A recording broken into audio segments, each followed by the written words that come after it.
प्यारे विद्यार्थियों, नमस्कार। बृहन मुंबई महानगर पालिका शिक्षण विभाग वर्चुअल ट्रेनिंग सेंटर में आप सभी का हार्दिक स्वागत है। आपका वर्चुअल मार्गदर्शक जयप्रकाश आर मिश्रा। चलिए हम सीखने के लिए तैयार हो जाते हैं।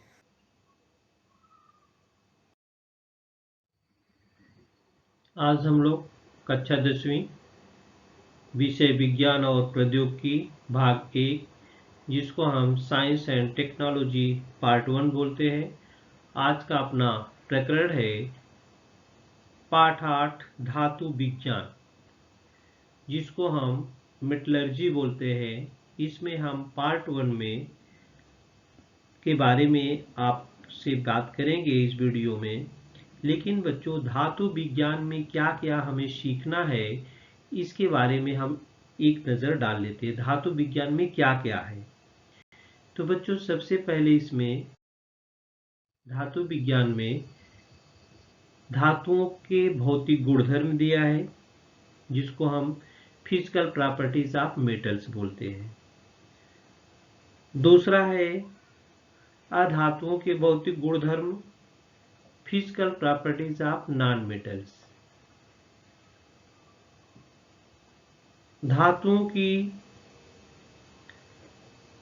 अपक्रियाशीलता श्रेणी,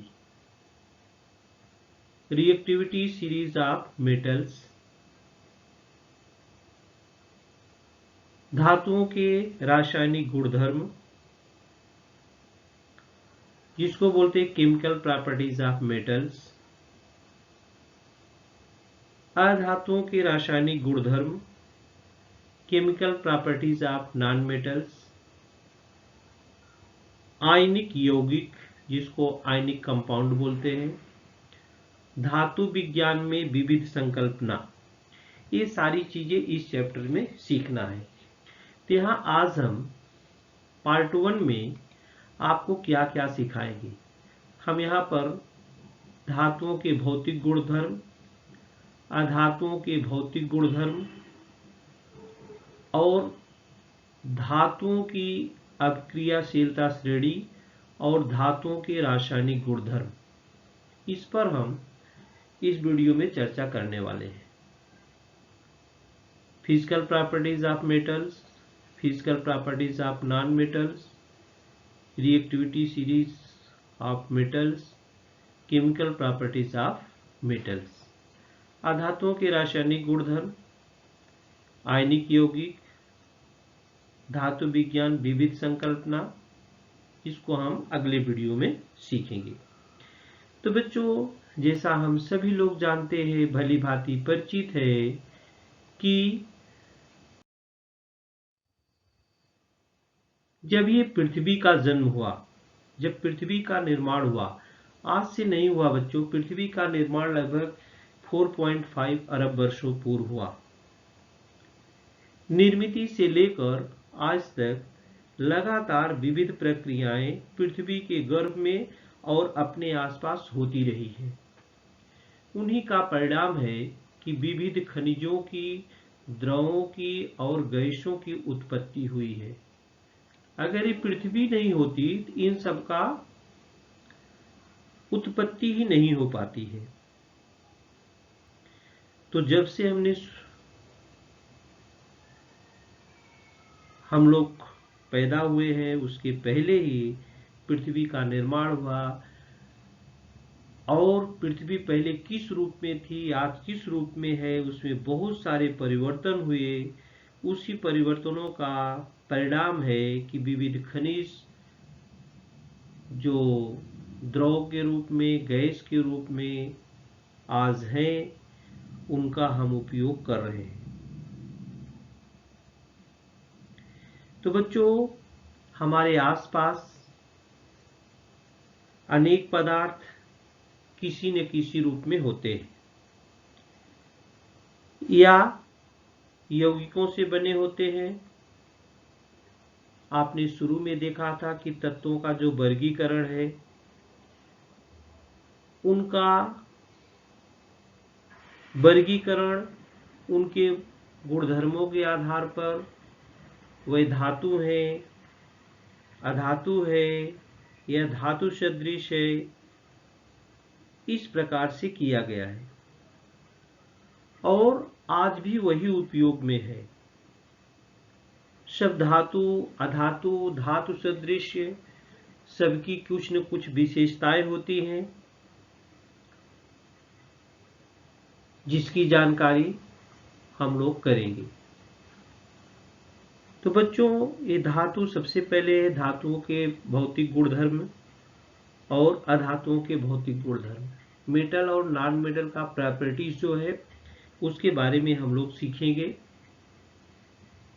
ये देखिए, पहले लिक्विड द्रव के रूप में या गैस के रूप में विविध प्रकार के खनिज ये पृथ्वी के भूगर्भ में पाए जाते हैं, जैसे कोयला है, डीजल है, पेट्रोल है, गैस है।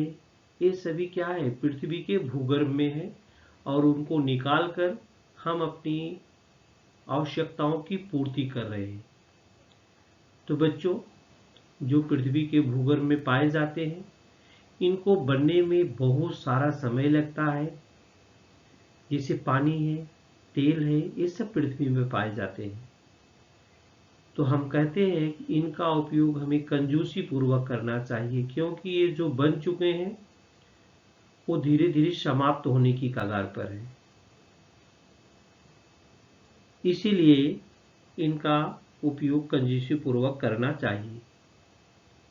इनको हम आसानी से बना नहीं सकते हैं। इनको हम आसानी से, जो पृथ्वी के गर्भ में पाए जाते हैं जो चीजें, उसको हम आसानी से बना भी नहीं पाएंगे। तो चलिए सबसे पहले हम धातुओं के भौतिक गुणधर्म, फिजिकल प्रॉपर्टीज ऑफ मेटल्स के बारे में देखेंगे। बच्चों, आपने देखा होगा जितने भी मेटल हैं, जितने भी धातु हैं, वह ठोस अवस्था में पाए जाते हैं। लेकिन कुछ बच्चों हर जगह एक्सेप्शन है, हर जगह अपवाद है। सारे मेटल, लोहा है, कोबाल्ट है, निकिल है, ये सभी जो होता है, एल्युमिनियम है, ये सभी ठोस अवस्था में है। लेकिन पारा और गैलियम, ये धातुएं कमरे के तापमान पर ही द्रव अवस्था में पाई जाती हैं। धातुओं का अपना कुछ गुणधर्म होता है। ये ठोस अवस्था में पाई जाती, जैसा आप यहाँ पर देख रहे हैं। और ये देखिए, ठोस अवस्था में धातुएं किस में पाई जाती हैं, सॉलिड स्टेट में पाई जाती हैं।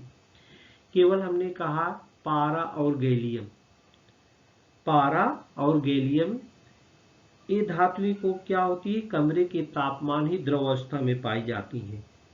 बच्चों, जो धातुएं होती, देखिए इसमें बहुत सारे गुणधर्म होते हैं धातुओं में। कोई भी धातु हो उसमें ठोस अवस्था के साथ साथ उसमें चमक भी होती है। बच्चों, उसमें क्या होती है, चमक होती है। वायुमंडल की ऑक्सीजन और आर्द्रता से कुछ क्रियाशील गैसों के संपर्क में आने से उनकी जो क्रियाशील हो जाती है, तो उनके पृष्ठभाग से अब क्रिया जब होती है तो उनकी कुछ चमक कम भी हो जाती है। जैसे लोहा ही है, आगे हम आपको बताएंगे। लोहा जब ऑक्सीजन और हवा से जब क्रिया करता है उस पर जंग लग जाता है, काला धब्बा हो जाता है, तो उसकी चमक थोड़ा फीकी पड़ जाती है। इतना ही नहीं, आप इस चित्र में देख रहे हैं लोहे को पीटते हुए दिखाई दे रहा है। लोहा है, चांदी है, सोना है, ये मेटल जितने भी हैं उनको हम गर्म करेंगे अगर, तो उसको हम पीट करके बढ़ा सकते हैं। माने उसमें तन्यता और आघात बलहीनता का भी गुणधर्म होता है। कुछ धातुएं ऐसी होती हैं जो ऊष्मा की सुचालक होती हैं, जैसे एल्युमिनियम है, कॉपर है, इसमें से बिजली आसानी से दौड़ती है। ये सभी धातुएं कठोर होती हैं। इसका भी धातुओं में भी क्षारीय धातुएं समूह की लिथियम और सोडियम पोटेशियम, लिथियम, सोडियम और पोटेशियम ये अपवाद है।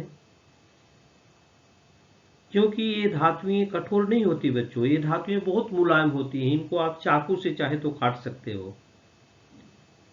लेकिन धातुओं का द्रवणांक और क्वथनांक जो होता है वो बहुत हाई होता है।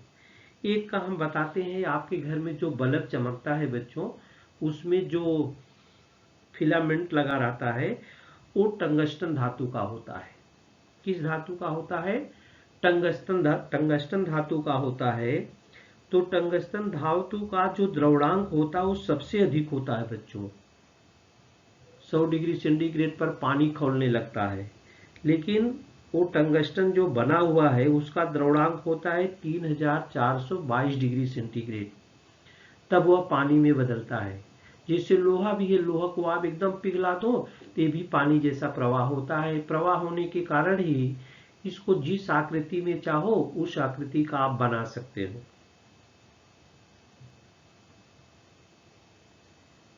लेकिन जो हमने बताया सोडियम, पोटेशियम, पारा, गैलियम, कुछ अपवाद भी हैं, इनके द्रवणांक और इनके क्वथनांक भी बहुत ही कम होते हैं। कुछ धातु ऐसी होती है आप उस पर आघात करेंगे तो उसमें से ध्वनि का निर्माण होता है, उसको बोलते हैं साउंड हिट और ड्राफ्ट, माने ध्वनिक कहलाता है। ऐसी धातुएं ध्वनिक वस्तुएं होती हैं, जैसे घंटी है, पीतल की है, लोहे की, आप बजाते हो तो उसमें से आवाज निकलती है। आपके घरों में बेल लगी है, घंटी लगी है, उसका भी स्विच ऑन करने से उसमें आवाज निकलती है। तो कुछ धातुएं जो होती है ध्वनिक धातुएं भी कहलाती हैं। कुछ धातुएं क्या होती है? ध्वनिक धातुएं कहलाती हैं।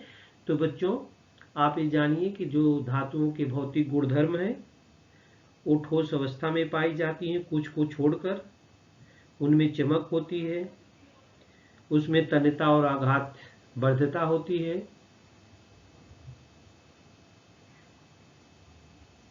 और वे विद्युत के सुचालक भी होते हैं। देखिए आपने आपके घरों में देखा होगा, एल्युमिनियम का पहले वायर लगता था, अभी तो कॉपर के वायर लगते हैं। ये सभी विद्युत क्या है? इलेक्ट्रिक गुड कंडक्टर कहलाते हैं धातुएं, और ये आवाज का भी निर्माण करती है। क्या करती है? आवाज का भी निर्माण करती है। अब अधातुओं के भौतिक गुणधर्म क्या है बच्चों? Physical properties of non metals. इसमें कुछ अधातुएं ठोस अवस्था में भी होती हैं, कुछ गैसीय अवस्था में भी होती हैं। लेकिन ब्रोमीन भी इसका भी एक्सेप्शन है,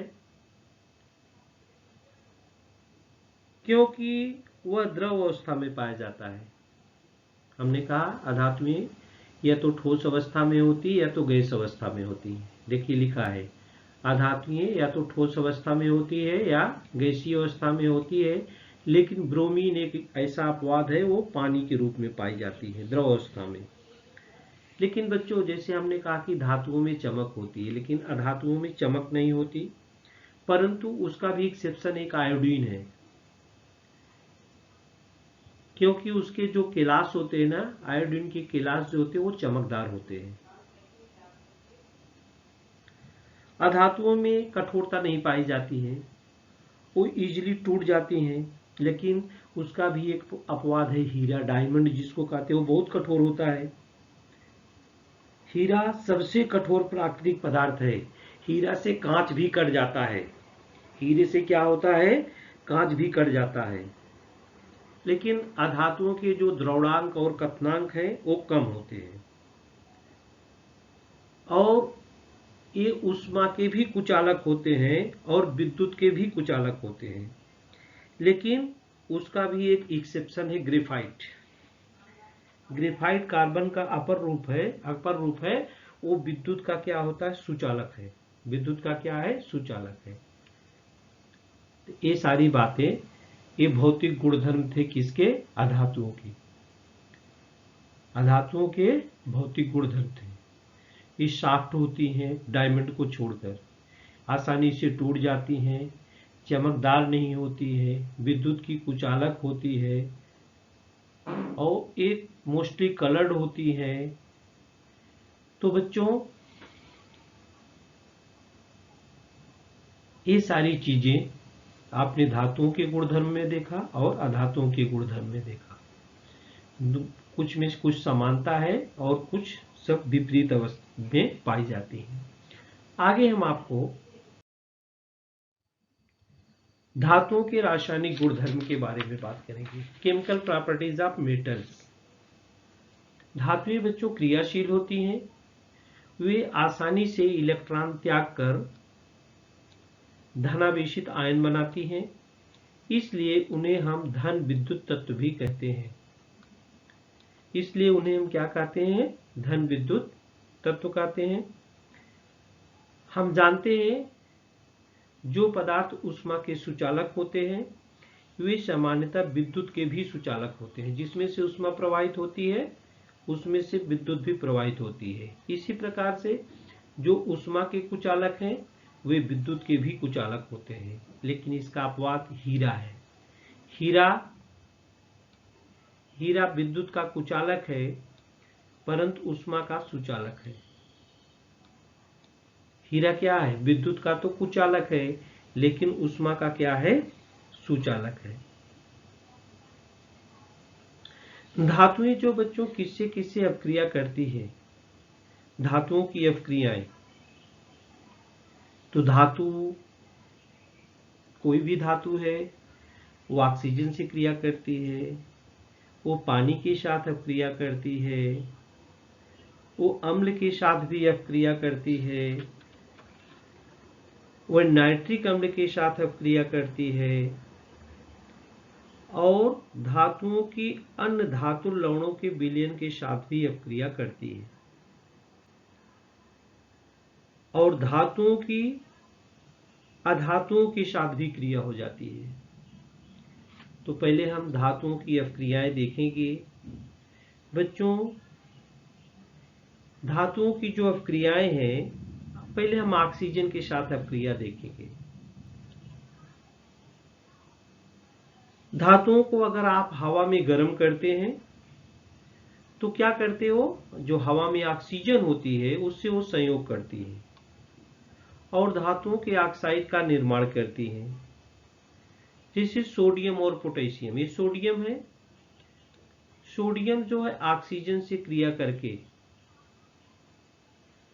सोडियम ऑक्साइड बनाता है। बच्चों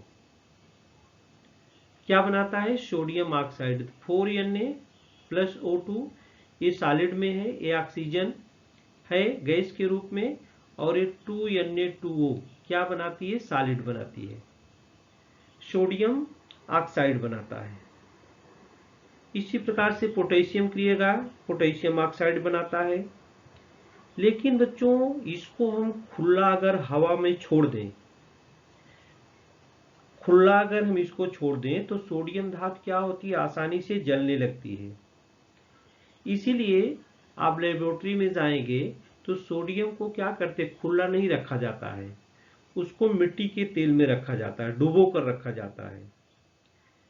कुछ धातुओं के जो ऑक्साइड होते हैं ना बच्चों, वो पानी में घुल जाते हैं और उनकी पानी से क्रिया भी होती है और वो क्षार अल्कली बनाते हैं। क्या बनाते हैं? अल्कली बनाते हैं। देखिए Na2O+H2O, ये जो सोडियम ऑक्साइड है क्या है? सोडियम ऑक्साइड ये पानी से क्रिया कर लेता है। पानी से क्या करता है? क्रिया कर लेता है और सोडियम हाइड्रोक्साइड बना देता है, 2NaOH बना देता है। माने तभी क्षार के रूप में हो जाता है, अल्कली रूप बना देता है। इसी प्रकार से मैग्नीशियम के फीते को हवा में जलाने पर, आप जानते हैं कि हवा में ही सब कुछ जलता है। मैग्नीशियम 2Mgs+O2 तो मैग्नीशियम ऑक्साइड बनाता है, 2MgO बनाता है और मैग्नीशियम ऑक्साइड पानी से क्रिया करके मैग्नीशियम हाइड्रोक्साइड बनाता है। ये देखिए मैग्नीशियम ऑक्साइड पानी से क्रिया करके मैग्नीशियम हाइड्रोक्साइड बनाता है। क्या बनाता है? मैग्नीशियम हाइड्रोक्साइड बनाता है। ये तो आपने ऑक्सीजन के साथ क्रिया देखा बच्चों। दूसरी जो क्रिया है हमने कहा कि पानी के साथ भी आसानी से क्रिया करती है। धातुओं की पानी के साथ अपक्रिया। धातुओं की आसानी के साथ सोडियम और पोटेशियम पानी के साथ बहुत तीव्र गति से जो क्रिया करती है और बनाती क्या है, हाइड्रोजन गैस मुक्त करती है। तो सोडियम पानी के साथ क्रिया करके, ये देखिए 2Na + 2H2O, ये सोडियम हाइड्रोक्साइड बना देगा और H2 गैस जो होता वो निर्मित करती है। इसी प्रकार से पोटेशियम भी है। पोटेशियम भी पानी के साथ क्रिया करके पोटेशियम हाइड्रोक्साइड बनाता है प्लस H2 गैस बनाता है प्लस क्या है, ऊष्मा। ये हाइड्रोजन गैस सब में मुक्त होती है। इसके विपरीत क्या बच्चों, कैल्शियम पानी के साथ बहुत मंद गति से क्रिया करता है। कैल्शियम हाइड्रोक्साइड तो बनाता है लेकिन बहुत धीरे से काम करता है। किस प्रकार से, 2Ca + 2H2O = CaOH छोड़ रहे, कैल्शियम हाइड्रोक्साइड बनाता है लेकिन इसमें हाइड्रोजन गैस तो मुक्त होती है। किसके रूप में जमा हो जाती है हाइड्रोजन गैस, बुलबुलों के रूप में। और वो बुलबुलों के रूप में क्या होती है, पानी पर तैरती है। और धातु क्या होती है, पानी पर तैरती है। इसी प्रकार से एल्युमिनियम हुआ, लोहा, जस्ता, इन धातुओं की ठंडे या गर्म पानी के साथ अपक्रिया नहीं होती, परंतु पानी की वाष्प से ये लोग अपक्रिया करते हैं बच्चों। लिक्विड में से ये लोग क्रिया नहीं करते हैं और हाइड्रोजन गैस मुक्त करते हैं। देखिए एल्युमिनियम जो होता है पानी के वाष्प से क्रिया करता है, ये गैस के रूप में लिखा है, जी लिखा ना, ये लिक्विड लिखा है। ये एल्युमिनियम, लोहा और जस्ता, इन धातुओं की जो है ना ठंडे में न गर्म पानी से अपक्रिया नहीं होती, लेकिन जब इनके वाष्प के रूप में होते हैं तो उनसे अपक्रिया होकर के ऑक्साइड बनाते हैं। ये देखिए ये ऑक्साइड बनता है एल्युमिनियम का, ये लोहे का बनता है और ये देखिए जिंक का ऑक्साइड बनता है। ये सब किससे, देखिए यहाँ पर गैस लिखा है बच्चों, जी लिखा है। ये जो होता है ठंडे या गर्म लिक्विड से क्रिया नहीं करेगी, ये गैस से क्रिया करेगी और सब ऑक्साइड बनाता है। सभी क्या बनाते हैं, ऑक्साइड बनाते हैं।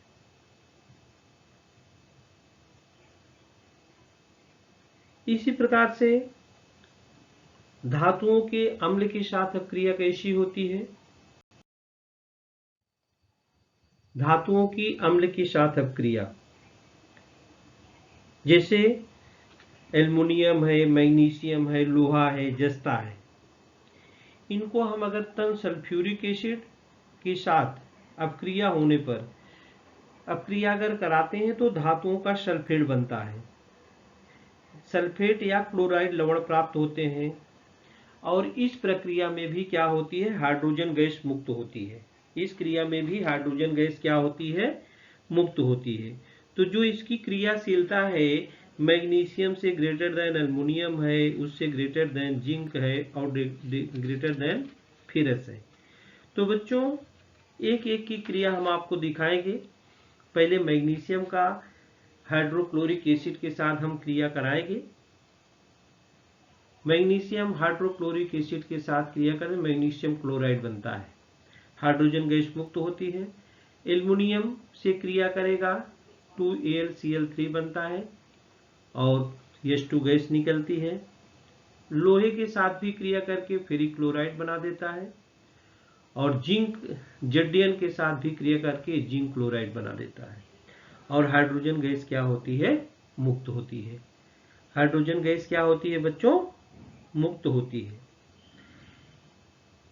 तो धातुओं की नाइट्रिक अम्ल के साथ जब क्रिया होती है तो किस प्रकार से होती है, धातुओं की नाइट्रिक अम्ल के साथ अपक्रिया।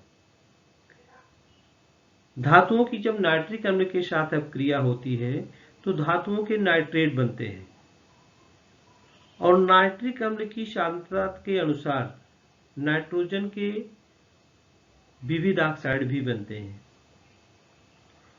जैसे कॉपर की अपक्रिया HNO3 से जब होती है, नाइट्रिक अम्ल से होती है, ये देखिए कॉपर कॉपर की क्रिया इस सांद्र नाइट्रिक अम्ल से क्रिया होती है, कॉपर नाइट्रेट बनता है, 2NO2 बनता है और H2O लिक्विड बनता है। इसी प्रकार से कॉपर का HNO3 से भी जब क्रिया होती है, कॉपर नाइट्रेट इस जो अपक्रिया होती है, नाइट्रोजन के विविध ऑक्साइड प्राप्त होते हैं। नाइट्रोजन के क्या प्राप्त होते हैं? विविध प्रकार के ऑक्साइड प्राप्त होते हैं।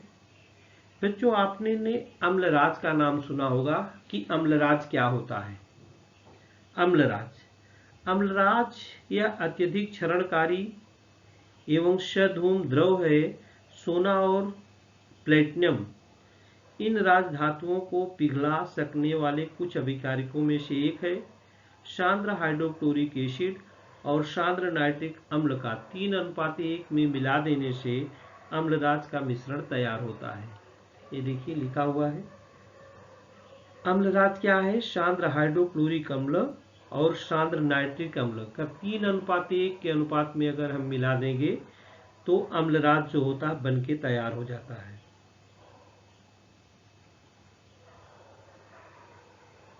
तीन अनुपात एक यहाँ पर देखिए लिखा है।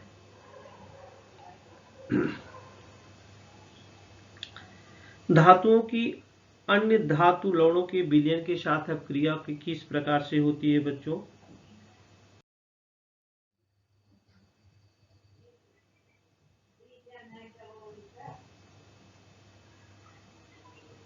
आप ये एक्टिविटी बच्चों करके घर पे देख सकते हो। आपको तांबे का तार भी मिल जाएगा, लोहे की कील मिल जाएगी, परख नली टेस्ट ट्यूब मिल जाएगा। रासायनिक पदार्थ मिलने में थोड़ी दिक्कत होगी। फेरस सल्फेट और कॉपर सल्फेट का जलीय विलयन ले लो और करो क्या आप, ये देखिए चित्र है, ये परख नली है, इसमें लोहे की कील देखिए डाली गई, ये लोहे की कील है, ये कॉपर सल्फेट का विलयन है इसमें, और इसमें जो है फेरस सल्फेट का विलयन है। इसमें तांबे का तार डाला गया है और स्टैंड बना दिया गया इस प्रकार से। आप यहाँ पर ढक्कन लगा दिया है, यहाँ पर एक धागा लगा हुआ है। आप करोगा क्या कि तांबे की स्वच्छ तार और लोहे की कील लीजिए। तांबे की तार किसमें डाला है? फेरस सल्फेट वाले विलयन में डाल दो, और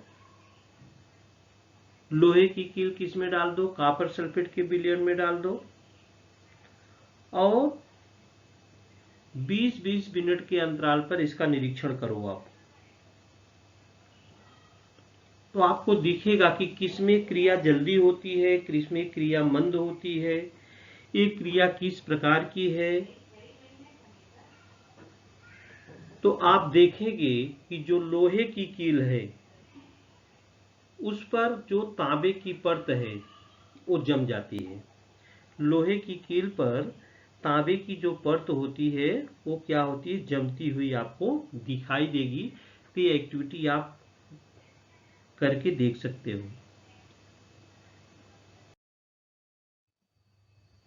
धातुओं की अपक्रियाशीलता श्रेणी, रिएक्टिविटी सीरीज ऑफ मेटल्स। धातु बच्चों, सभी धातुओं की जो क्रियाशीलता होती है समान नहीं होती है। आपने देखा जैसे कुछ ऑक्सीजन से क्रिया करते, कुछ पानी से क्रिया करते, कुछ अम्ल से क्रिया करते हैं, लेकिन सभी धातुएं कहा कि इन लोगों से क्रिया करें तो नहीं कर सकती है। तो बच्चों, अगर एक धातु है और भी दूसरे धातु का विलयन है तो ये धातु लवण का विलयन हो जाता है प्लस धातु बी हो जाती है। इसको हम एक चित्र के द्वारा आपको दिखाना चाहेंगे। ये देखिए चित्र है। अब इसमें से बहुत सारे क्रियाएं की गई हैं। कुछ अपक्रियाशीलता श्रेणी विकसित की गई है। धातुओं की उनकी अपक्रियाशीलता के अनुसार आरोही या अवरोही क्रम में की गई व्यवस्था को धातुओं की अपक्रियाशीलता श्रेणी कहते हैं। अपक्रियाशीलता के आधार किस समूह से बनाए गए हैं? कुछ अधिक अपक्रियाशील क्या है, कुछ अधिक अपक्रियाशील धातु होती हैं, कुछ मध्यम अपक्रियाशील धातु होती है और कुछ कम अपक्रियाशील धातु होती है। देखिए, ये पोटेशियम है, सोडियम है, लिथियम है, कैल्शियम है, मैग्नीशियम है, एल्युमिनियम है, जस्ता है, लोहा है, टीन है, सीसा है, तांबा, पारा, चांदी। ये देखिए, इधर से यहाँ से ये इधर से जाती है तो अधिक क्रियाशील है, और लेकिन इधर से जैसे जैसे जाती है तो कम अपक्रियाशील हो जाती है। यहाँ भी अम्ल के साथ अपक्रिया इन लोगों की ज्यादा ही होती है, और ये जो दिए हैं पदार्थ इनकी क्या होती है, कम होती है। और पानी के साथ अपक्रिया इन लोगों की देखिए, पोटेशियम, सोडियम से लिथियम, कैल्शियम तक देखिए ऊपर अधिक होती है, नीचे क्या होती है, कम होती है। इस प्रकार से अपक्रियाशीलता जो है, अधिक अपक्रियाशील कौन सी धातु है, मध्यम अपक्रियाशील धातु कौन सी है, और कम अपक्रियाशील धातु कौन सी है, ये चित्र के द्वारा जो है बताया गया है। आगे हम आपको धातुओं की अधातुओं के साथ अपक्रिया, धातुओं की अधातुओं के साथ अपक्रिया, जैसे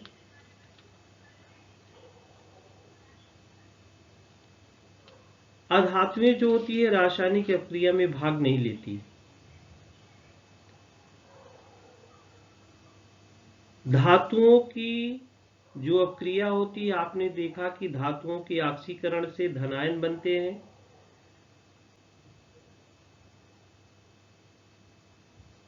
इसको हम एक उदाहरण के द्वारा आपको बताएंगे कि जैसे सोडियम और क्लोरीन है। यहाँ पर सोडियम जो धातु है और क्लोरीन क्या है, अधातु है। सोडियम क्या है, धातु है, और क्लोरीन क्या है, अधातु है।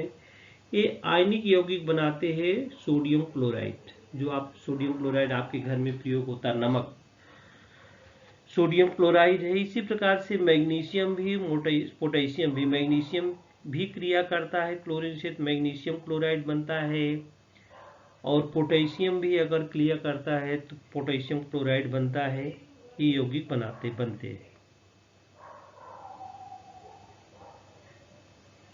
सोडियम और क्या है, पोटेशियम। तो हम लोगों ने बच्चों क्या क्या सीखा इस वीडियो में। इस वीडियो में हम लोगों ने धातुओं के भौतिक गुणधर्म, अधातुओं के भौतिक गुणधर्म, धातुओं के रासायनिक गुणधर्म में धातुओं की अपक्रिया ऑक्सीजन के साथ, पानी के साथ, और धातुओं की क्रिया अम्ल के साथ, नाइट्रिक अम्ल के साथ, अम्लराज किसे कहते हैं, धातुओं की अपक्रियाशीलता श्रेणी, धातुओं की अधातुओं के साथ अपक्रिया, इस सब बारे में हम लोगों ने जानकारी दिया।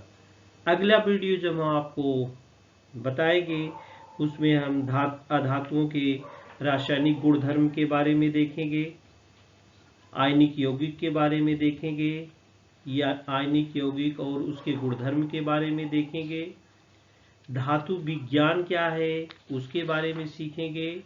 और बच्चों, जो बहुत सारी धातुएं हैं उनका क्षरण भी होता है, वो क्षरण से कैसे हम प्रतिबंधित कर सकते हैं, और प्रतिबंधित करने की जो नियम हैं, जैसे जस्ते का विलोपन करेंगे, उसमें टीन का चढ़ाना करेंगे, धनाग्रीकरण करेंगे, करते हैं विद्युत विलेपन और सम्मिश्रीकरण, ये सारी बातें हम दूसरे वीडियो में आपको बताएंगे। तो प्यारे विद्यार्थियों, इस वीडियो में, पहले वीडियो में धातुओं के बारे में आज के लिए इतना ही।